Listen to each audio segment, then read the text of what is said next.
আসসালামু আলাইকুম রহমতুল্লাহি ওয়া বারাকাতুহু।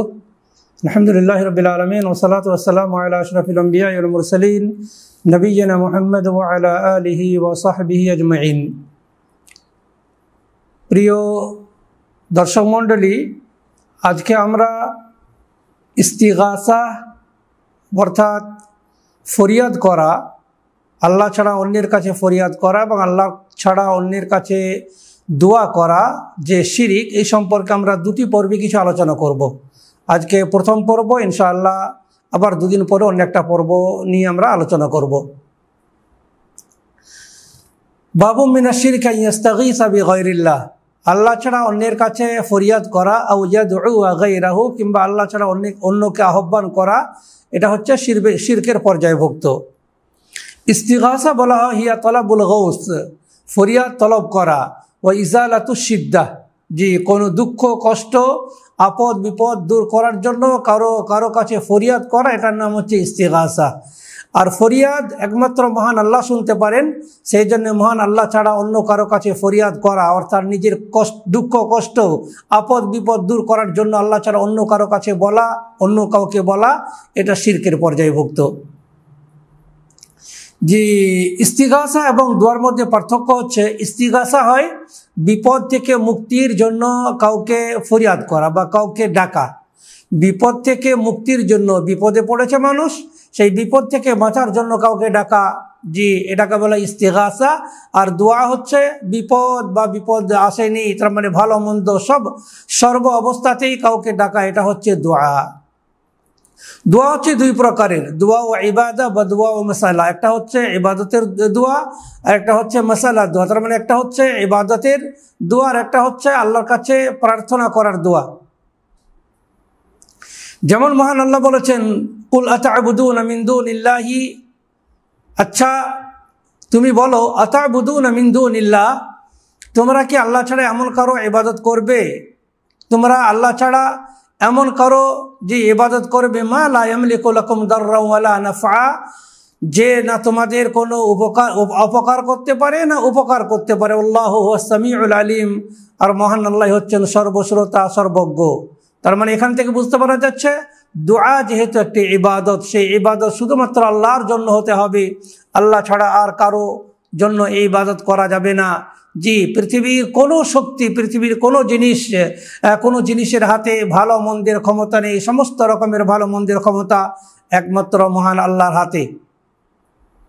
এটা ছিল সূরা মাইদার ৭৬ নম্বর আয়াত। অনুরূপভাবে মহান আল্লাহ বলছেন, কুল আনাদউ মিন দুনিল্লাহ, বলো আনাদউ, আমরা কি আহ্বান করব, মিন দুনিল্লাহ, আল্লাহ ছাড়া এমন কিছুকে, মা লা ইয়ানফাউনা, যে না আমাদের কোনো উপকার করতে পারে, ওয়ালা ইয়াদুররুনা, আর না আমাদের কোনো ক্ষতি করতে পারে, ওয়া নুরাদ্দু আলা আকাবিনা বা'দা ইয হাদানাল্লাহ, আর আমরা কি আমাদেরকে মহান আল্লাহ সৎপথে পরিচালিত করার পরে বা হেদায়েত দান করার পরে, সৎপথ দেওয়ার পরে আমরা কি আবার পূর্ব অবস্থায় ফিরে যাব, আবার কি আমরা পিছনে ফিরে যাব?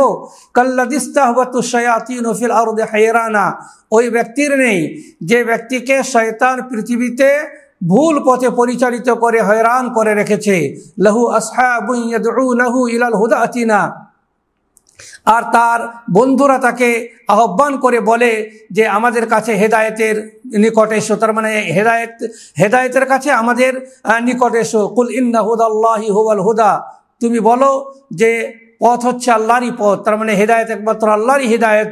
ও উমিরনা লিনুসলিমা লিরাব্বিল আলামিন, আর আমরা আদিষ্ট হয়েছি যে বিশ্ব জগতের প্রতিপালকের নিকট যেন আমরা আত্মসমর্পণ করি। জি এই আয়াত থেকেও বুঝতে পারা গেল যে মহান আল্লাহ বলছেন যে কুল আনাদউ মিন দুনিল্লাহি মা লা ইয়ানফাউনা ওয়া লা ইয়াদুররুনা, আমরা কি এমন কিছুকে আহ্বান করব, এমন কিছুকে ডাকবো, এমন কিছুর কাছে দোয়া করব আল্লাহ ছাড়া, যারা আমাদের উপকার এবং অপকার করতে পারে না, যারা আমাদের না কোনো লাভও করতে পারে না, কোনো ক্ষতিও করতে পারে না, কারণ লাভ এবং ক্ষতির সম্পূর্ণ মালিক হচ্ছেন মহান আল্লাহ। এটা হচ্ছে সূরা আল আনআমের ৭১ নম্বর আয়াত। অনুরূপভাবে মহান আল্লাহ বলছেন, ওয়ালা তাদউ মিন দুনিল্লাহ, আর তুমি আল্লাহ ছাড়া অন্য কাউকে আহ্বান করবে না। মা লা ইয়ানফাউকা ওয়া লা ইয়াদুররুক, যে না তোমার কোনো উপকার করতে পারে আর না তোমার কোনো ক্ষতি করতে পারে। ফাইন ফাআলত, যদি তুমি এরকম করো, তার মানে আল্লাহ ছাড়া যদি অন্য কাউকে আহ্বান করো, যদি তুমি আল্লাহ ছাড়া অন্য কাউকে ডাকো, ফাইন্নাকা ইযাম মিনাজ জালিমিন, তাহলে তুমি জালিমদের অর্থাৎ যে জুলুমকারীদের অর্থাৎ যারা পৃথিবীতে আল্লাহ ছাড়া অন্যর সঙ্গে শিরিক করে অন্যায় করেছে তাদের দলভুক্ত হবে, জালিমদের দলভুক্ত হবে। অর্থাৎ আল্লাহ ছাড়া কাউকে ডাকা এটা যেহেতু শিরক, আর শিরক করলে সেই জন্যই বলা হচ্ছে ফাইন ফাআলতা ফাইন্নাকা ইযাম মিনাজ জালিমিন, যদি তুমি এরকম করো আল্লাহ ছাড়া আর কাউকে যদি আহ্বান করো আর কাউকে ডাকো তাহলে তুমি জালিমদের অন্তর্ভুক্ত হবে। قال শাইখুল ইসলাম ইবনে তাইমিয়া রাহিমাহুল্লাহ বলছেন ফাকুল্লু দুআ ইবাদাতিন মুস্তালজিমাতুন লিদুআইল মাসআলা, যে কোনো দোয়া যেটা হচ্ছে ইবাদতের দোয়া, সেই দোয়াটার মধ্যে কিন্তু কিছু চাওয়ার দোয়া কিন্তু থেকে থাকে। ওয়া কুল্লু দুআই মাসআলাতিন মুতাদাম্মিনুল লিদুআইল ইবাদা, আর যেগুলো চাওয়ার দোয়া তার মানে আল্লাহর কাছে কিছু চাওয়া হচ্ছে সেগুলোতেও ইবাদত না বলে গণ্য হয়। যেমন মনে করেন ইহদিনাস সিরাতাল মুস্তাকিম, আমি যখন আল্লাহর কাছে চাইছি আল্লাহ তুমি আমাকে সরল পথ দেখাও, তখন যেহেতু আমি আল্লাহর কাছে চাইছি তাহলে এটা একটা ইবাদত, আর আমি যে সরল পথ চাইলাম এটা হচ্ছে একটা চাওয়া। বিধায় না সমস্ত রকমের চাওয়াতে বা সমস্ত রকমের ইবাদত দোয়াতে দুই পাওয়া যায়, ইবাদতের দোয়াও পাওয়া যায় এবং চাওয়ার দোয়াটাও পাওয়া যায়। ক্বাল আল্লাহু তাআলা, মহান আল্লাহ বলছেন উদউ রাব্বাকুম তাদাররুআন ওয়া খুফিয়াতান, তোমরা তোমাদের প্রতিপালককে ডাকো, তোমরা তোমাদের রবকে ডাকো, তাদাররুআন কাকুতি মিনতি সহকারে, ওয়া খুফিয়াতান এবং জি সংগোপনে গোপনে, ইন্নাহু লা ইউহিব্বুল মু'তাদিন, কারণ মহান আল্লাহ সীমা লঙ্ঘনকারীদের ভালোবাসেন না। বিদায় চেঁচিয়ে চিৎকার করে আল্লাহকে ডাকা যেটা শরীয়তে নিষিদ্ধ। যেমন হাদিসে রয়েছে আল্লাহ রসুল সাল্লাল্লাহু আলাইহি সাল্লামের সঙ্গে একদিন সাহাবায়ে কেরামরা সফর থেকে ফিরছিলেন আর খুব চিৎকার করে করে তারা সুবহানাল্লাহ আলহামদুলিল্লাহ লা ইলাহা ইল্লাল্লাহ পড়ছিলেন। তখন আল্লাহ রসুল তাদেরকে নিষেধ করলেন, বরং তিনি বললেন যে তোমরা নিজেদের উপরে দয়া করো, এভাবে চিৎকার করে তোমরা আল্লাহর জিকির করো না, আল্লাহকে ডেকো না, কারণ মহান আল্লাহ সামি', তিনি সর্বশ্রোতা, তিনি সব কিছু শুনতে পান, তিনি বধির নন। তাহলে এখান থেকে বুঝতে পারা যাচ্ছে চেঁচিয়ে চিৎকার করে না আল্লাহকে ডাকা এটা হচ্ছে সীমা লঙ্ঘন করা। যেমন মহান আল্লাহ বলেছেন উদউ রাব্বাকুম, তোমরা তোমাদের প্রভুকে ডাকো, তোমরা তোমাদের প্রতিপালককে ডাকো, তাদাররুআন কাকুতি মিনতি সহকারে, ওয়া খুফিয়াতান এবং সংগোপনে অর্থাৎ গোপনে, ইন্নাহু লা ইউহিব্বুল মু'তাদিন, কারণ মহান আল্লাহ সীমা লঙ্ঘনকারীদের ভালোবাসেন না। এটা হচ্ছে সূরা আল আরাফের 55 নম্বর আয়াত। অন্যরূপভাবে মহান আল্লাহ বলছেন কুল ইন আরাইতুম, হে নবী তুমি বলো ইন আরাইতুম, তোমরা কি ভেবে দেখেছো, ইন আতাকুম আযাবুল্লাহ, যদি আল্লাহর শাস্তি তোমাদের কাছে এসে যায়, আল্লাহর শাস্তি তোমাদের কাছে যদি এসে যায়, আল্লাহর শাস্তি তোমাদের যদি নিকটে আপতিত হয়, আও আতাতকুমুস সাআহ, কিংবা যদি কিয়ামত তোমাদের কাছে এসে পৌঁছে যায়, গায়রাল্লাহি তাদউন, তাহলেও কি তোমরা আল্লাহ ছাড়া অন্যকে আহ্বান করবে, ইন কুনতুম সাদিকিন, আর যদি তোমরা সত্যবাদী হয় তাহলে এর সঠিক উত্তর তোমরা দাও। বাল ইয়্যাহু তা'বুদুন, তারপরে মহান আল্লাহ নিজেই উত্তর দিচ্ছেন, বাল ইয়্যাহু তাদউন, বরং শুধুমাত্র তোমরা তাকে আহ্বান করবে, ফায়াকশিফু মা তাদউনা ইলাই, আর যার কারণে তোমরা মহান আল্লাহকে ডাকছো সেটা মহান আল্লাহ কি করবে, দূর করবেন ইনশাআ, যদি মহান আল্লাহ চান। তার মানে যে আযাব দূর করার জন্য তোমরা আল্লাহকে ডাকছো সেই আযাব আল্লাহ চাইলে দূর করে দেবেন। ওয়া তানসাউনা মা তুশরিকুন, আর তোমরা যে শিরিকের আগে করছিলে সেটা ভুলে যাবে। অর্থাৎ মানুষ যখন বিপদে পড়ে তখন সমস্ত রকমের যে শিরকি কার্যকলাপ ভুলে গিয়ে শুধুমাত্র মহান আল্লাহকে ডাকে, এই কথাটাকে এখানে বলা হয়েছে। যে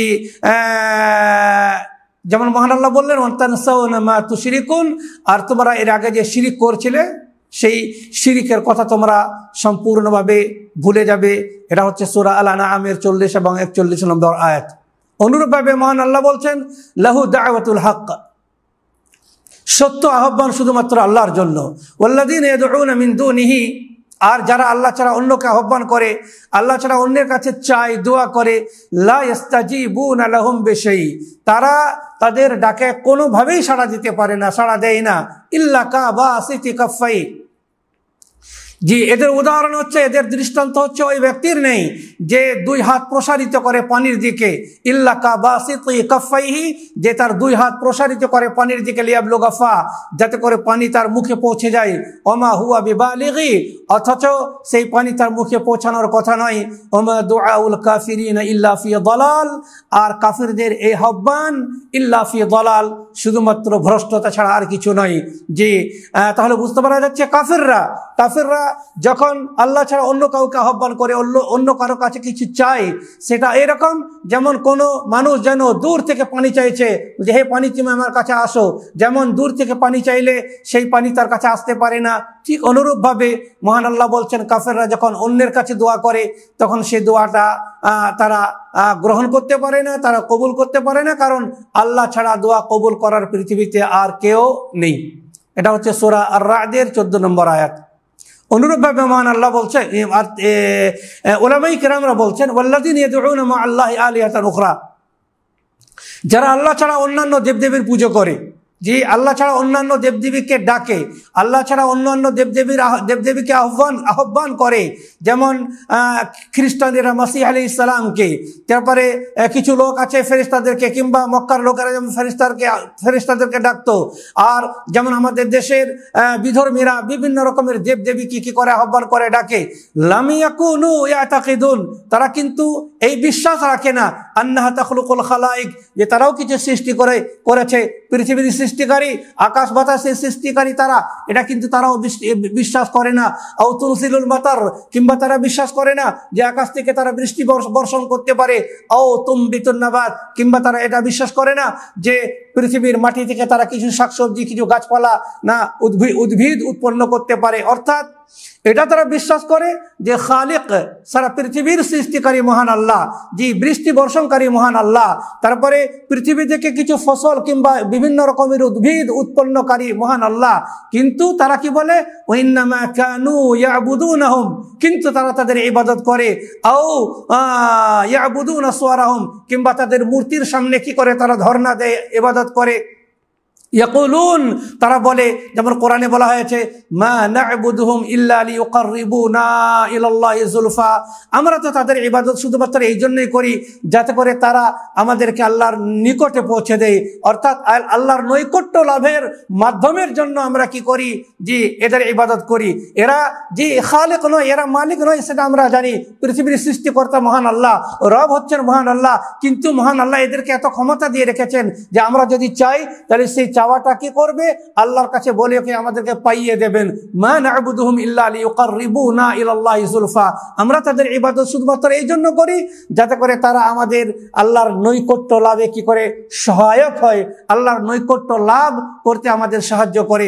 যেমন আজকের যে মুসলমান মুশরিকরাও এরকম মনে করে, মুসলিম নামধারী মুশরিকরাও কিন্তু এরকম করে, যে বিভিন্ন মাজারে যায়, তাদেরকে বললে তারা বলে আমরা তো মাজারে তার ইবাদত করি না, তার ইবাদত করি না বা তার পুজো পাঠ করি না, বরং আমরা কি করি, সেই মাজারে গিয়ে মাজারবাসীর কাছে আমরা কি করি, এমন কিছু চাই যে চাওয়াটা তিনি মহান আল্লাহকে বলে আমাদেরকে পাইয়ে দেবেন। যেমন আমার হয়তো সন্তান হচ্ছে না, যে আমি সরাসরি সন্তান আল্লাহর কাছে চাইলে হয়তো পাবো কি পাবো না জানি না, বড় কি বলছে, বড় দুঃখের কথা। মহান আল্লাহ বলছেন যে উদউনি আস্তাজিব লাকুম, তোমরা আমাকে ডাকো আমি তোমাদের ডাকে সাড়া দেবো, তোমরা আমার কাছে দোয়া করো আমি তোমাদের দোয়া কবুল করব, গ্রহণ করব। এটা মহান আল্লাহ বলছেন, কোনো রকমের না মাধ্যম ছাড়াই মহান আল্লাহ আমাদের দোয়া কবুল করবেন। আর আমরা মনে করছি কোনো মাজারে যাব, সেখানে সেই মাজারবাসীর কাছে দোয়া করব যে অমুক তুমি আমার দোয়াটা আল্লাহর কাছে পৌঁছে দাও, কিংবা আল্লাহর কাছে কবুল করার একটা ব্যবস্থা করে দাও। যে এটাই হচ্ছে শিরিক, যেটাকে এই সূরা জুমারের 3 নম্বর আয়াতে বলা হচ্ছে, মা না'বুদুহুম ইল্লা লিয়ুকাররিবুনা ইলাল্লাহি যুলফা। তারাও বলতো যে আমরা তো তাদের ইবাদত করি না, আমরা শুধু তাদের কাছে যাই যে যাতে করে তারা আমাদের আল্লাহর নৈকট্য লাভে সাহায্য করে। অনুরূপভাবে সূরা ইউনূসের 18 নম্বর আয়াতে বলা হয়েছে, যেমন আজকের মানুষেরাও বলে থাকে যারা কবর পুজো করে, তারা বলে যে আমরা তো কবরে মাজারে এই জন্যই যাই যাতে করে কাল কিয়ামতের দিনে এরা আমাদের কি করবে, সুপারিশ করবে। এই কথাটাই মক্কার মুশরিকরাও বলতো। যেমন সূরা ইউনূসের 18 নম্বর আয়াতে মহান আল্লাহ বলছেন, ইয়াকুলুন, তারা বলতো হাউলাই শুফাআউনা ইনদাল্লাহ, এরা তো শুধুমাত্র আমাদের সুপারিশকারী আল্লাহর কাছে, আমরা পাপী তাপী মানুষ, আমরা সরাসরি আমাদের কথাগুলো বা আমরা সুপারিশ করার কথা আল্লাহর কাছে বলতে পারবো পারবো না, সেই জন্য এরা আমাদের কি করবে, আমাদের সুপারিশ করে দেবে। বড় দুঃখের কথা ভাই, মহান আল্লাহ যদি আপনার ব্যাপারে কাউকে সুপারিশ করার কথা না বলেন, ততক্ষণ পর্যন্ত কোনো ব্যক্তি, কোনো পৃথিবীর কোনো শক্তি আপনার জন্য সুপারিশ করতে পারে না।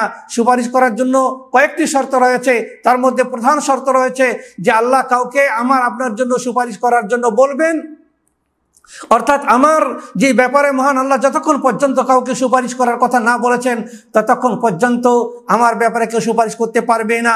আর শুধু তাই নয়, মহান আল্লাহ চাইবেন তবেই আমার সুপারিশটা, আমার ব্যাপারে যিনি সুপারিশ করলেন তবেই সেই সুপারিশটা কবুল হবে। বিধায় আমরা যে ধারণা করেছি যে যাত্রার কাছে ধর্ণা দেব এবং মনে করব যে তুমি আমার জন্য সুপারিশ করে দাও, এটাই আমাদের জন্য যথেষ্ট হবে, এটা হচ্ছে শিরকি কার্যকলাপ। এর থেকে প্রত্যেকটি মুসলমানকে বেরিয়ে আসতে হবে। উলামায়ে কেরামরা বলছেন, মান জাআলা বাইনাহু ওয়া বাইনাল্লাহ, যে ব্যক্তি আল্লাহ এবং নিজের মাঝে কোনো মাধ্যম তৈরি করবে, ওয়াসাইত ইয়াতাওয়াক্কালু আলাইহিম, যাদের উপরে ভরসা করবে, ওয়া ইয়াদউহুম, তাদেরকে ডাকবে, আহ্বান করবে, তাদের কাছে দোয়া করবে, ওয়া ইয়াসালুহুম, এবং তাদের কাছে বিভিন্ন জিনিস তারা কি করবে, চাইবে, কুফিরা ইজমাআন, এরকম ব্যক্তি সমস্ত উলামায়ে কেরামদের কাছে কাফির বলে গণ্য হবে। আমি যদি মনে করি যে আমার এবং আল্লাহর মাঝে অমুক মাজারবাসী রয়েছেন, তার উপরে ভরসা করব, তাকে আমি ডাকবো, তার কাছে আমি চাইবো, তাহলে আমি সমস্ত পৃথিবীর সমস্ত উলামায়ে কেরামদের এক ঐকমতে আমি কাফির, নাউযুবিল্লাহ।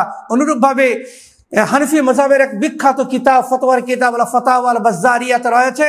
ক্বালা উলামাউনা, সেই হানাফি কিতাবের ফতোয়াতে বলা হচ্ছে, ক্বালা উলামাউনা, আমাদের উলামায়ে কেরাম অর্থাৎ হানফি মাযহাবের উলামায়ে কেরামরা বলেছেন, মান ক্বালা, যে ব্যক্তি বলবে, আরওয়াহুল মাশায়েখ, অর্থাৎ বুজুর্গানে দ্বীনদের রূহগুলো যে আমাদের বাড়িতে আসে কিংবা এখানে উপস্থিত হয়, তাআলাম, এবং তারা জানতে পারে, ইউকফার, সে কাফের বলে গণ্য হবে। যেমন আমরা মনে করি কোন মাজারে কেন যাই, সেই মাজারবাসী তো মারা গেছেন, আল্লাহ রসুল সাল্লাল্লাহু আলাইহি সাল্লামের কবরে গিয়ে আমাদের যদি চাওয়া না জায়েজ হয়, আল্লাহর নবীর কাছে যদি গিয়ে চাওয়া না জায়েজ হয়, তাহলে আল্লাহর নবীর থেকে পৃথিবীতে কে বড় আছেন যার কাছে, যার কবরে গিয়ে আমরা চাইবো? তাহলে শাহজালাল বলেন, শাহপরান বলেন, আব্দুল কাদের জিলানী রহমতুল্লাহ আলাইহি বলেন, কিংবা মুঈনুদ্দিন চিশতি রহমতুল্লাহ আলাইহি বলেন, এরা আল্লাহর ওলি, এতে কোনো সন্দেহ নেই। কিন্তু আল্লাহর ওলি বলেই তাদের কবরে গিয়ে ধর্ণা দিতে হবে, তাদের কবরে গিয়ে আমাদের কিছু চাইতে হবে, একথা কিন্তু শরীয়ত বলেনি, তারাও বলে যাননি, শরীয়ত বলেনি, বরং শরীয়তের থেকে আমাদেরকে নিষেধ করেছে, কারণ এগুলো হচ্ছে শিরকি কার্যকলাপ। সেই জন্যে শাহজালাল, শাহপরান, তারা যে মিশন নিয়ে আমাদের দেশে এসেছিলেন, বাংলাদেশে এসেছিলেন, মুঈনুদ্দিন চিশতি, আব্দুল কাদের জিলানী রহমতুল্লাহ আলাইহি, এদের যে মিশন ছিল, সেই মিশনের উপরে আমাদের আমল করতে হবে। নাকি তাদের কবরে গিয়ে কি করব, আমরা চাইবো, সন্তান চাইবো, রোগ মুক্তি কামনা করব, আরো কিছু চাইবো, যেটা একমাত্র আল্লাহর কাছে চাইতে হয়। শুধুমাত্র আল্লাহ সমস্ত রকমের ভালো মন্দের মালিক। আল্লাহ যদি চান তাহলে আল্লাহ আমাদের কি করবেন, বিপদ থেকে আমাদের মুক্তি দেবেন, বিপদ থেকে মুক্ত করবেন। আর আল্লাহ যদি না চান তাহলে সারা পৃথিবীর শাহজালাল, শাহপরান, মুঈনুদ্দিন চিশতি, আব্দুল কাদের জিলানী, এছাড়া সমস্ত পৃথিবীতে যত আল্লাহর ওলি আছেন, সমস্ত ওলিরা যদি আমার আপনার জন্য একত্রিত হয়ে আল্লাহর কাছে যে না চান, আর আল্লাহ যদি না চান, তার সত্ত্বেও ওরা তো চাইবে না, ওরা তো সব না মারা গেছেন, ওরা তো মাটিতে মিশিয়ে গেছে, ওরা তো চাইবে না। কিন্তু যদি মনে করেন তারা যদি চাওয়ার ক্ষমতাও রাখতো, তবু কিন্তু না, আল্লাহ না চাইলে তাদের দোয়া কবুল হবে না। তাহলে বুঝতে পারা যাচ্ছে যে আমরা যখন বিপদে পড়বো, শুধুমাত্র আল্লাহকে চাইবো, আল্লাহর কাছেই বিপদ থেকে মুক্তির জন্য দোয়া করব। ইয়া আলী, ইয়া মুহাম্মদ সাল্লাল্লাহু আলাইহি সাল্লাম, ইয়া উমুক, ইয়া হুসাইন, ইয়া হুসাইন, ইয়া হাসান, কিংবা ইয়া শাহজালাল, ইয়া শাহপরান, ইয়া মুঈনুদ্দিন চিশতি, ইয়া আব্দুল কাদের জিলানী, এই ধরনের শব্দ ব্যবহার করা হচ্ছে শিরকি শব্দ। এই ধরনের যে শব্দ আমরা ব্যবহার করতে পারি না। আমরা যে কোনো অবস্থাতেই, সুখে দুঃখে চাইলে আমাদের আল্লাহর কাছেই চাইতে হবে। মহান আল্লাহ আমাদের সৃষ্টিকর্তা, মহান আল্লাহ আমাদের দোয়াগুলো কবুল করবেন। যেমন মহান আল্লাহ বলেছেন, ওয়াকালা রাব্বুকুম উদউনি আস্তাজিব লাকুম, মহান আল্লাহ বলছেন যে তোমাদের প্রতিপালক, তোমাদের রব তোমাদের বলেছেন, উদউনি, তোমরা আমাকে ডাকো, আস্তাজিব লাকুম, তোমাদের দোয়াগুলো আমি কবুল করব বিদায় আল্লাহ এবং আমাদের মাঝে কোনো রকমের মাধ্যমের প্রয়োজন নেই। আমরা সরাসরি মহান আল্লাহকে ডাকবো, মহান আল্লাহ চাইলে সরাসরি কবুল করবেন। এখান থেকে বুঝতে পারা যাচ্ছে যে বিপদে আপদে, দুঃখে কষ্টে, সুখে দুঃখে, সমস্ত অবস্থাতে, সকল অবস্থাতেই শুধুমাত্র আল্লাহকে আমাদের ডাকতে হবে, আল্লাহর কাছে দোয়া করতে হবে, আল্লাহর কাছেই বিপদ থেকে মুক্তির জন্য চাইতে হবে, অন্য কারো কাছে চাওয়া যাবে না। এগুলো হচ্ছে শিরিক। এটা যেন মহান আল্লাহ আমাদেরকে বোঝার তৌফিক দিন। রব্বানা আতিনা ফিদ দুনিয়া হাসানা ওয়া ফিল আখিরাতি হাসানা ওয়া কিনা আযাবান নার। সুবহানা রাব্বিকা রাব্বিল ইজ্জাতি আম্মা ইয়াসিফুন ওয়া সালামুন আলাল মুরসালিন ওয়ালহামদুলিল্লাহি রাব্বিল আলামিন ওয়া সাল্লাল্লাহু আলা নাবিয়িনা মুহাম্মদ। আসসালামু আলাইকুম ওয়া রাহমাতুল্লাহি ওয়া বারাকাতুহু।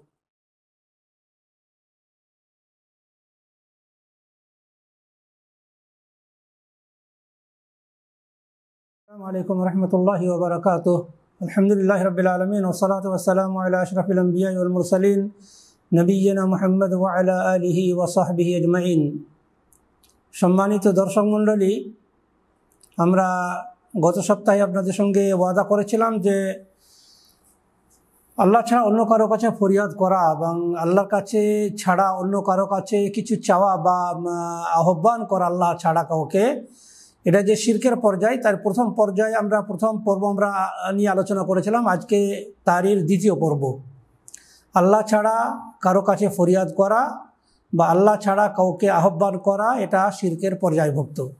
যেমন মহান আল্লাহ বলেছেন, ওয়াল্লাযীনা তাদউনা মিন দুনিল্লাহ ওয়াল্লাযীনা তাদউনা মিন দুনিহি, আর যারা আল্লাহ ছাড়া অন্যকে আহ্বান করে, মা ইয়ামলিকুনা মিন কিতমির, তারা তো খেজুরের আটির উপর একটা পাতলা আবরণ থাকে, সেটারও মালিক না। তার মানে তারা কিছুরই মালিক না। ইন তাদউহুম লা ইয়াসমাউ দুআআকুম, যদি তারা তাদেরকে ডাকে, যদি তারা তাদেরকে আহ্বান করে, লা ইয়াসমাউ দুআআকুম, তাদের দোয়াতে তারা তাদের দোয়া শুনবেও না। ওয়ালাউ সামিউ, আর যদি তারা শুনেও থাকে, মাস্তাজাবু লাকুম, তাহলেও কিন্তু তারা তাদের ডাকে সাড়া দিতে পারবে না, তাদের ডাক গ্রহণ করতে পারবে না। ওয়া ইয়াউমাল কিয়ামাতি ইয়াকফুরুনা বিশিরকিকুম, বরং তারা কিয়ামতের দিনে তোমাদের যে শিরিক, তোমরা যে তাদের সঙ্গে আল্লাহকে শরিক করছো, এই শরিক করাটাকেই তারা অস্বীকার করবে। ওয়ালা ইউনাব্বিউকা মিসলু খাবীর, আর মহান আল্লাহ ছাড়া বা মহান আল্লাহ ব্যতীত তোমাদেরকে এইভাবে কে আর না খবর দিতে পারেন। সূরা ফাতিরের 13 এবং 14 নম্বর আয়াত। এখানে মহান আল্লাহ বলতে চেয়েছেন যে আমাদেরকে শুধুমাত্র আল্লাহকেই ডাকতে হবে, আল্লাহর কাছেই ফরিয়াদ করতে হবে, আল্লাহ ছাড়া আর কারো কাছে ফরিয়াদ করা যাবে না। জীবিত মানুষের কাছে কিছু জিনিস চাওয়া যায় যেগুলো তাদের দেওয়ার ক্ষমতা আছে, কিন্তু এমন জিনিস যে জিনিস কারো দেওয়ার ক্ষমতা নেই, সেই জিনিস জীবিত মানুষের কাছেও না এবং মৃত মানুষের কাছেও না। কিন্তু বড় আশ্চর্যের কথা, আমাদের সমাজের কিছু মানুষ এমন আছে যারা মৃত ব্যক্তির কাছে অনেক কিছু চেয়ে থাকি, অথচ মহান আল্লাহ বলেছেন, কুল্লু নাফসিন যায়িকাতুল মউত, প্রত্যেকটি প্রাণীকে মৃত্যুর স্বাদ গ্রহণ করতে, প্রত্যেকটি প্রাণী মৃত্যুর স্বাদ গ্রহণ করবে, অর্থাৎ মারা যাবে। মারা যাওয়ার অর্থ হচ্ছে পৃথিবীতে যে অবস্থা তার ছিল, সে অবস্থা থেকে সম্পূর্ণ অন্য অবস্থায় সে গিয়ে পড়বে। অর্থাৎ মানুষ মরে যাওয়ার পরে যেমন তার চলা বলা, খাওয়া দাওয়া, বুঝা কি বোধশক্তি সমস্ত রকমের কিছু লোপ পায়, ঠিক সেরকম লোপ পাবে। এটা সকলের জন্য। অনুরূপভাবে মহান আল্লাহ বলেছেন, আল্লাহু ইয়াতাওয়াফাল আনফুসা হিনা মাউতিহা, মহান আল্লাহ কিছু প্রাণকে হরণ করে নেন মৃত্যুর সময়। ওয়াল্লাতী লাম তামুত, এবং কিছু এমনও প্রাণের কি বলছে আপনার বোধশক্তি হরণ করে নেন ফি মানামিহা, তাদের ঘুমানোর সময় কিংবা তাদের যে নিদ্রা যাওয়ার সময়। ফায়ুমসিকুল্লাতী কদা আলাইহাল মাউত, এবং যার ব্যাপারে মওতের ফয়সালা হয়ে গেছে তার প্রাণটা মহান আল্লাহ কি করে নিজের কাছে রুখে নেন। ওয়ায়ুরসিলুল উখরা, আর যার এখনো মওতের ফয়সালা হয়নি তার প্রাণ মহান আল্লাহ কি করেন, তাকে ফিরিয়ে দেন, তার মানে তার বোধশক্তি আবার ফিরিয়ে দেন, ইলা আজালিম মুসাম্মা, একটা নির্দিষ্ট সময় পর্যন্ত। অর্থাৎ মানুষ যখন মরে যায় তখন মহান আল্লাহ তার কি করেন, তার প্রাণ হরণ করে নেন, তার জানটাকে কবজ করে নেন, আর যার কারণে কোনো মানুষের আর কোনো রকমের শক্তি আর থাকে না। ইন্না ফি যালিকা লাআয়াত, নিশ্চয় এর মধ্যে রয়েছে নিদর্শন, লিকাউমি ইয়াতাফাক্কারুন, ওই সমস্ত লোকেদের জন্য, ওই জাতির জন্য যারা চিন্তা ভাবনা করে, যারা চিন্তাশীল, তাদের জন্য রয়েছে অনেক নিদর্শন। এটা সূরা জুমারের 43 নম্বর আয়াত। অনুরূপভাবে সূরা মুদ্দাসিরের 38 নম্বর আয়াতে বলা হয়েছে কুল্লু নাফসিন বিমা কাসাবাত রাহিনা। প্রত্যেক ব্যক্তি সে যা আমল করেছে পৃথিবীতে সে আমলের উপরে কিছু আবদ্ধ থাকবে, তার মানে বন্ধক থাকবে। জি, বিদায় মারা যাওয়ার পরে তার কিচ্ছু আর করার থাকবে না, মারা যাওয়ার পরে আর কিচ্ছু করার থাকবে না। যেমন আল্লাহ রাসূল সাল্লাল্লাহু আলাইহি ওয়াসাল্লাম বলেছেন, ইদা মাতা ইবনু আদম, যখন মানুষ মারা যায়, ইনকাতা আনহু আমালু, তখন তার আমলগুলো বন্ধ হয়ে যায়। বিদায় মানুষ যখন মরে যায় তখন আর তার কিছু করার থাকে না, কোনো মানুষের উপকার অপকার কিছুই করতে পারে না। কিন্তু আশ্চর্যের কথা, যে মানুষটি জীবনে বেঁচে থাকার সময় 10 জনের কথা একসঙ্গে শুনতে পারতেন না, এখন সেই লোকটি মরে যাওয়ার পরে নাকি সে আল্লাহর ওলি, এখন সে নাকি হাজার হাজার লাখ লাখ মানুষের কথা শুনতে পায়। আপনি তার কাছে কিছু চাইছেন, আমি তার কাছে কিছু চাইছি, সারা বিশ্বের মানুষ হয়তো তার কাছে কিছু কিছু চাইছে, সবার কথা শুনতে পাচ্ছি। কিন্তু বড় আশ্চর্যের কথা, এই লোকটি যখন জীবিত ছিল তখন কিন্তু একসঙ্গে 10টা লোকের কথাও কিন্তু শোনার ক্ষমতা তার ছিল না। তাহলে কি মরে যাওয়ার পরে আল্লাহর ওলি যারা, তাদের কি ক্ষমতা মহান আল্লাহ বাড়িয়ে দেন? জি না, পরে বলছি, বুঝতে পারা যাবে। অনুরূপভাবে মহান আল্লাহ বলেছেন, কুল মান ইউনাজ্জিকুম মিন যুলুমাতিল বাররি ওয়াল বাহর, স্থল এবং জলভাগের বিপদ থেকে তোমাদের কে উদ্ধার করেন, কে বাঁচান? কুল, হে নবী তুমি বলে দাও যে মান ইউনাজ্জিকুম, কে তোমাদের বাঁচান, মিন যুলুমাতিল বাররি ওয়াল বাহর, স্থল এবং জলভাগের বিপদ আপদ থেকে। জি, তাদউনাহু তাদাররুআন ওয়া খুফিয়া, তখন তো তোমরা মহান আল্লাহকেই ডাকো, তাদাররুআন কাকুতি বিনতি সহকারে, ওয়া খুফিয়াতান এবং সঙ্গোপনে গোপনে, লাইন আনজানা, তখন তোমরা বলো যদি মহান আল্লাহ আমাদেরকে এই বিপদ থেকে উদ্ধার করেন, লানাকুনান্না মিনাশ শাকিরিন, তাহলে আমরা আল্লাহর কৃতজ্ঞতাকারী বান্দাদের মধ্যে শামিল হয়ে যাব। কুলিল্লাহ, হে নবী তুমি বলে দাও, আল্লাহু ইউনাজ্জিকুম মিনহা, মহান আল্লাহ তোমাদেরকে এই বিপদ থেকে উদ্ধার করেন, ওয়া মিন কুল্লি কারবিন, আর সমস্ত রকমের বিপদ আপদ থেকে মহান আল্লাহই তোমাদের রক্ষা করেন। সুম্মা আনতুম তুশরিকুন, কিন্তু এরপরেও তোমরা কিন্তু আল্লাহর সঙ্গে অনেককেই শরীক করে ফেলো। সূরা আল-আনআমের 64 নম্বর আয়াত। অনুরূপভাবে মহান আল্লাহ বলেছেন, আম্মাই ইউজিবুল মুত্তার, কে আছে যে আর্তের ডাকে সাড়া দেয়, ইদা দাআহু, যখন সে তাকে অর্থাৎ মহান আল্লাহকে ডাকে, ওয়া ইয়াকশিফুস সুআ, আর মহান আল্লাহ বিপদ দূর করেন। জি, ওয়া ইয়াখলুফুকুম ওয়া ইয়াজআলুকুম খুলাফাআল আরদ, আর মহান আল্লাহ তোমাদেরকে পৃথিবীতে প্রতিনিধি বানিয়েছেন। ইলাহুম মাআল্লাহ, আল্লাহ ছাড়াও কি কোনো ইলাহ রয়েছে, বা আল্লাহর সাথে কি কোনো ইলাহ রয়েছে? কালিলাম মা তাশকুরুন, তোমরা খুব অল্পই আল্লাহর, কালিলাম মা তাযাক্কারুন, তোমরা অল্পই নসিহত গ্রহণ করো বা উপদেশ গ্রহণ করো। জি, মানুষ উপদেশ গ্রহণকারী হচ্ছে কমই। অনুরূপে মহান আল্লাহ বলেছেন, ওয়ালা তাদউ মিন দুনিল্লাহি মা লা ইয়ামলিকু লাকুম দাররান ওয়ালা লা তাদউ মিন দুনিল্লাহ, তুমি আল্লাহ ছাড়া কাউকে ডাকবে না, মা লা ইয়ানফাউকা ওয়ালা ইয়াদুররুক, যে তোমার কোনো উপকার এবং অপকার করতে পারে না। ফাইন ফাআলতা ফাইন্নাকা ইযাম মিনাজ জালিমিন, আর যদি তুমি এরকম করো তাহলে তুমি মুশরিকদের অন্তর্ভুক্ত হবে। এই আয়াতে যদিও আল্লাহ রাসূল সাল্লাল্লাহু আলাইহি সাল্লামকে সম্বোধন করা বলা হচ্ছে, লা তাদউ মিন দুনিল্লাহি মা লা ইয়ানফাউকা ওয়া লা ইয়াদুররুক ফাইন ফাআলতা ফাইন্নাকা ইযাম মিনাজ জালিমিন, তুমি এমন কাউকে ডাকবে না যে তোমার উপকার এবং অপকার করতে পারে না, আর যদি তুমি এরকম করে ফেলো তাহলে তুমি মুশরিকদের অন্তর্ভুক্ত হবে। এখানে আল্লাহ রাসূলকেও যদি এই কথাটা বলা হয়েছে, পক্ষান্তরে কিন্তু এখানে মহান আল্লাহ আমাদেরকে উপদেশ দিয়েছেন যে হে পৃথিবীর মানুষ, হে মুসলমানেরা, হে নবী সাল্লাল্লাহু আলাইহি সাল্লামের উম্মতেরা, তোমরা কখনোই কিন্তু আল্লাহ ছাড়া কাউকে ডাকবে না। অনুরূপভাবে মহান আল্লাহ বলেছেন যে ওয়া ইয়ামসাসকাল্লাহু বিদুররিন, মহান আল্লাহ যদি তোমার কোনো অপকার করতে চান, মহান আল্লাহ যদি তোমার কোনো ক্ষতি করতে চান, জি, তারপরে বলা হচ্ছে যে ওয়া ইয়ামসাসকাল্লাহু বিদুররিন ফালা কাশিফা লাহু ইল্লাহু, সেই বিপদ থেকে তোমাকে উদ্ধার করার, সেই বিপদ দূর করার মহান আল্লাহ ছাড়া কেউ নেই। মহান আল্লাহ যদি তোমাকে কোনো বিপদে ফেলতে চান, মহান আল্লাহ তোমাকে যদি কোনো কষ্ট দিতে চান, সেই কষ্ট মহান আল্লাহ ছাড়া কেউ দূর করতে পারবে না। ওয়া ইন ইউরিদকা বিখাইর, আর মহান আল্লাহ যদি তোমার কোনো মঙ্গল করতে চান, ফালা রাদ্দা লিফাদলিহি, তাহলে মহান আল্লাহর সেই অনুগ্রহকে কেউ বাধা দিতেও পারবে না। ইউসিবু বিহি মান ইয়াশা, মহান আল্লাহ যাকে চান বান্দাদের মধ্যে, ইউসিবু বিহি মান ইয়াশাউ মিন ইবাদিহি, মহান আল্লাহ যাকে চান বান্দাদের মধ্যে নিজের বা নিজ দাসদের মধ্যে তাকে মহান আল্লাহ কি করেন, সে অনুগ্রহ দান করেন। ওয়া হুয়াল গফুরুর রহিম, আর মহান আল্লাহ হচ্ছেন পরম ক্ষমাশীল, পরম দয়ালু। সূরা ইউনূসের 107 নম্বর আয়াত।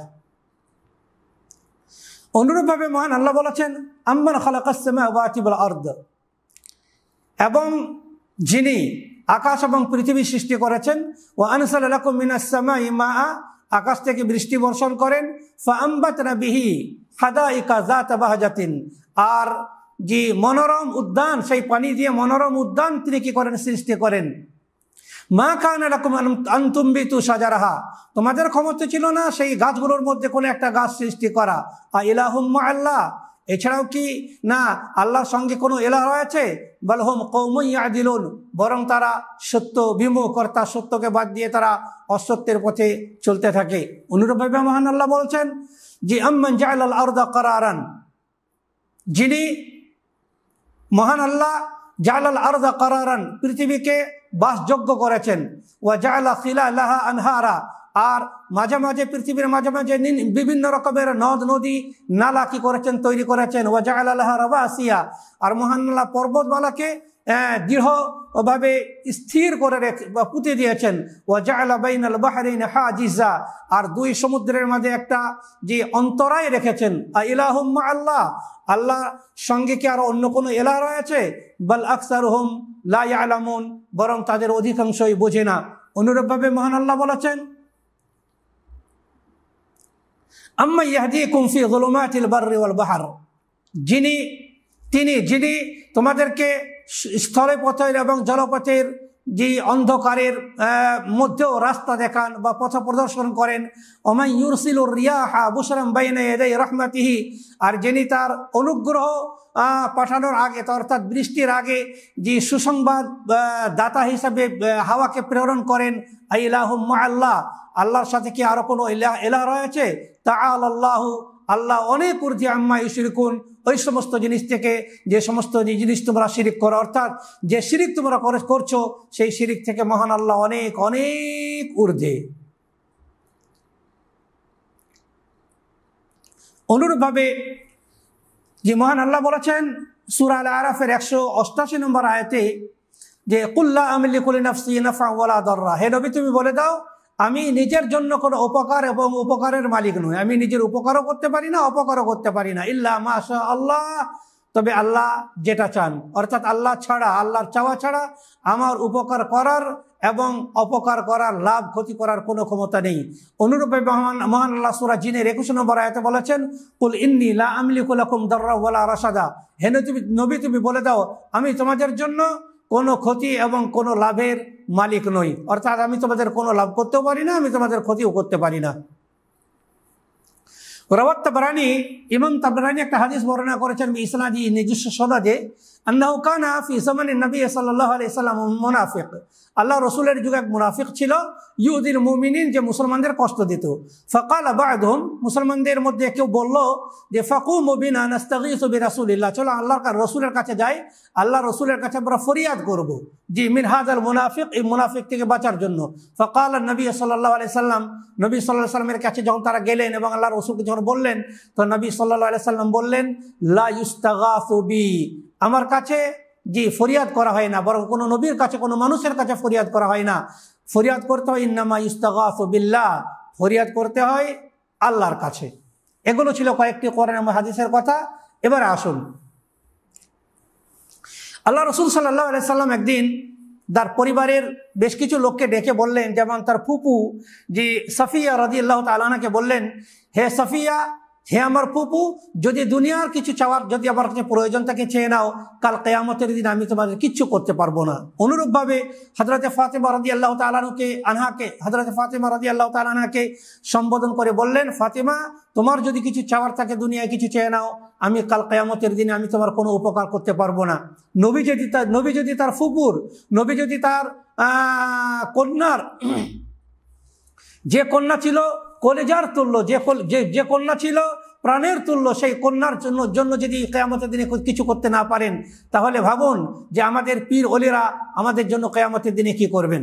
তারপরেও আল্লাহ রসুল সাল্লাল্লাহু আলাইহি ওয়াসাল্লামের ইন্তেকালের পর, আল্লাহ রসুল সাল্লাল্লাহু আলাইহি ওয়াসাল্লাম ইন্তেকালের পর আবু বকর রাদিয়াল্লাহু তাআলা খলিফা হলেন। তারপরে দ্বিতীয় খলিফা হলেন উমর ইবনে খাত্তাব রাদিয়াল্লাহু তাআলা আনহু। উমর ইবনে খাত্তাব রাদিয়াল্লাহু তাআলা আনহুকে মসজিদে নববীতে ফজরের নামাজরত অবস্থায় একজন মুনাফিক কি করছে, ছুরি দিয়ে আঘাত করছে, অথচ আল্লাহ রসুল সাল্লাল্লাহু আলাইহি সাল্লাম মাত্র হয়তো 20 হাত ধরে কবর শুয়ে আছেন। যদি আল্লাহ রসুল সাল্লাল্লাহু আলাইহি সাল্লামের বাঁচানোর ক্ষমতা থাকতো, তাহলে অবশ্যই আল্লাহ রসুল সাল্লাল্লাহু আলাইহি সাল্লাম উমর ইবনে খাত্তাব রাদিয়াল্লাহু তাআলা আনহুকে ওই বিপদ থেকে বাঁচাতেন। অনুরূপভাবে তৃতীয় খলিফা উসমান ইবনে আফফান রাদিয়াল্লাহু তাআলা আনহু, যাকে আল্লাহ রাসূল সাল্লাল্লাহু আলাইহি সাল্লাম দুটো মেয়ে দান করেছিলেন, তারপরে দুটো মেয়ের সঙ্গে বিয়ে দিয়েছিলেন। প্রথমে রোকাইয়ার সঙ্গে, রোকাইয়া যখন মারা যান তখন উম্মে কুলসুম বলে একটা মেয়ে ছিল, সেই মেয়েটাকেও উসমান ইবনে আফফান রাদিয়াল্লাহু তাআলা আনহুর সঙ্গে বিয়ে দেন। আর যার কারণে ইতিহাসে উসমান ইবনে আফফান রাদিয়াল্লাহু তাআলা আনহুকে যুন-নূরাইন বলা হয়। সেই যুন-নূরাইন অর্থাৎ উসমান ইবনে আফফান রাদিয়াল্লাহু তাআলা আনহুর খিলাফতের শেষের দিকে একটা বিদ্রোহী গোষ্ঠী তাকে কি করে ঘরে আবদ্ধ করে রাখে, খানা পানি, তার মানে খাওয়া পান করা, সব খাওয়া পানাহার সব কিছু বন্ধ করে দেয়। সমস্ত কিছু বন্ধ করে দেওয়ার পরে তাকে কি করা হয়, নির্মমভাবে হত্যা করা হয়। যদি আল্লাহ রসুল সাল্লাল্লাহু আলাইহি সাল্লামের যদি মরার পরে কোনো ক্ষমতা থাকতো বাঁচানোর, তাহলে আল্লাহ রসুল সাল্লাল্লাহু আলাইহি ওয়াসাল্লামের এই না অনতি দূরে উসমান ইবনে আফফান রাদিয়াল্লাহু তাআলা আনহুকে এভাবে নির্মমভাবে হত্যা হতে দিতেন না। অনুরূপভাবে হযরত আলী রাদিয়াল্লাহু তাআলা আনহুকে হত্যা করা হয়েছে। অনুরূপভাবে সবথেকে প্রিয় আল্লাহ রসুল সাল্লাল্লাহু আলাইহি সাল্লামের কাছে হুসাইন রাদিয়াল্লাহু তাআলা আনহু, যাকে নির্মমভাবে কারবালার ময়দানে শহীদ করা হয়েছিল। যদি আল্লাহ রসুল সাল্লাল্লাহু আলাইহি ওয়াসাল্লামের কোনো ক্ষমতা থাকতো, তাহলে অবশ্যই তিনি হুসাইন রাদিয়াল্লাহু তাআলা আনহুকে কি করতেন, বাঁচাতেন, সেই বিপদ থেকে তিনি কি করতেন, রক্ষা করতেন। তাহলে এই ঘটনাগুলো থেকে বুঝতে পারা যাচ্ছে যে আল্লাহ রসুল সাল্লাল্লাহু আলাইহি সাল্লাম মারা যাওয়ার পরে কোনো ক্ষমতা ছিল না, নাকি আল্লাহ রসুলের ক্ষমতা ছিল না, আল্লাহ রসুলের ক্ষমতা ছিল, তার সত্ত্বেও হয়তো আল্লাহ রসুল জেনে শুনেই কি তাদেরকে বাঁচান না, যেটা একদম যে আল্লাহ রসুলের ব্যাপারে এরকম ধারণা করাটাই হচ্ছে অনুচিত। অর্থাৎ আল্লাহ রসুল বাঁচানোর ক্ষমতা রাখেন, আল্লাহ রসুলের ক্ষমতা ছিল, মরার পরেও তিনি উসমান রাদিয়াল্লাহু তাআলা আনহু, উমর ইবনে খাত্তাব কিংবা হুসাইন রাদিয়াল্লাহু তাআলা আনহুম এই সকলকে বাঁচাতে পারতেন, কিন্তু আল্লাহ রসুল বাঁচাননি। তাহলে কি আল্লাহ রসুল এদের সঙ্গে অন্যায় করেছেন? জি না। যেহেতু আল্লাহ রসুল সাল্লাল্লাহু আলাইহি ওয়াসাল্লাম মারা যাওয়ার পরে আল্লাহ রসুলের যে ক্ষমতা জীবিত অবস্থায় ছিল সে ক্ষমতা আর ছিল না। আল্লাহ রসুল আর কাউকে বাঁচানোর ক্ষমতা রাখেন না, যার কারণেই উমর ইবনে খাত্তাব রাদিয়াল্লাহু তাআলা আনহুকে কয়েক হাত দূরে যে ছুরি দিয়ে আঘাত করা হচ্ছে, কয়েক হাত ধরে উসমান ইবনে আফফান রাদিয়াল্লাহু তাআলা আনহুকে যে নির্মমভাবে হত্যা করা হচ্ছে। অনুরূপভাবে হুসাইন রাদিয়াল্লাহু তাআলা আনহু যদিও অনেক দূরে, যে কারবালার ময়দানে, যেটা সৌদি থেকে অনেক দূরে, কয়েকশো কিলোমিটার দূরে হলেও যেখানে হুসাইন রাদিয়াল্লাহু তাআলা আনহুকে হত্যা করা হয়েছে, সেখানে আল্লাহ রসুলের বাঁচানোর থাকলে নিশ্চয়ই বাঁচাতেন। কিন্তু আল্লাহ রসুলের যেহেতু না, মারা যাওয়ার পরে আল্লাহ রসুলের পৃথিবী থেকে বিদায় নেওয়ার পরে আর কাউকে বাঁচানোর ক্ষমতা ছিল না, যার কারণে তিনি বাঁচাতে পারেননি। এখন কথা হচ্ছে, আল্লাহ রসুল সাল্লাল্লাহু আলাইহি সাল্লাম মারা যাওয়ার পরে যদি আল্লাহ রসুল কাউকে বাঁচাতে না পারেন, তাহলে আমাদের যাদেরকে আমরা আল্লাহর ওলি ভাবছি, আল্লাহর ওলি মনে করছি, সত্যি যদি তারা আল্লাহর ওলি হয়েও থাকেন, তবুও তো তারা আমাদের কিছু উপকার বা অপকার করতে পারবেন না। কারণ মারা যাওয়ার পরে তাদের যে সেই শক্তি আর থাকে না, যে শক্তি তাদের জীবিত অবস্থায় ছিল, সমস্ত রকমের শক্তি ছিনিয়ে নেওয়া হয়, হরণ করে নেওয়া হয়। এখান থেকে আমাদের বুঝতে হবে যে মানুষ মারা গেছে তার আর কিছু করার ক্ষমতা থাকে না, তার কাছ থেকে আর কোনো জিনিস চাওয়ার পাওয়ার আমাদের আর নেই। আল্লাহ রসুলের কাছে যেমন চাওয়া যাবে না, ঠিক অনুরূপভাবে যে আল্লাহর কোনো অলি যিনি কবর শুয়ে আছেন, যিনি মাজারে শুয়ে আছেন, যিনি আরো কোথাও শুয়ে আছেন, তার কাছ থেকে আমরা কোনো জিনিস চাইতে পারি না। এই জিনিসগুলো চাওয়া বা এই ধরনের কিছু চাওয়া, এটা শিরকের পর্যায়ে। আল্লাহ যেন আমাদেরকে সমস্ত রকমের শিরক থেকে বাঁচান। রব্বানা আতিনা ফিদ দুনিয়া হাসানা ওয়া ফিল আখিরাতি হাসানা ওয়া কিনা আযাবান নার। সুবহানা রাব্বিকা রাব্বিল ইজ্জাতি আম্মা ইয়াসিফুন ওয়া সালামুন আলাল মুরসালিন ওয়াল হামদুলিল্লাহি আলহামদুলিল্লাহি রাব্বিল আলামিন ওয়া সাল্লাল্লাহু আলা নাবিয়িনা মুহাম্মদ। আসসালামু আলাইকুম ওয়া রাহমাতুল্লাহি ওয়া বারাকাতুহু।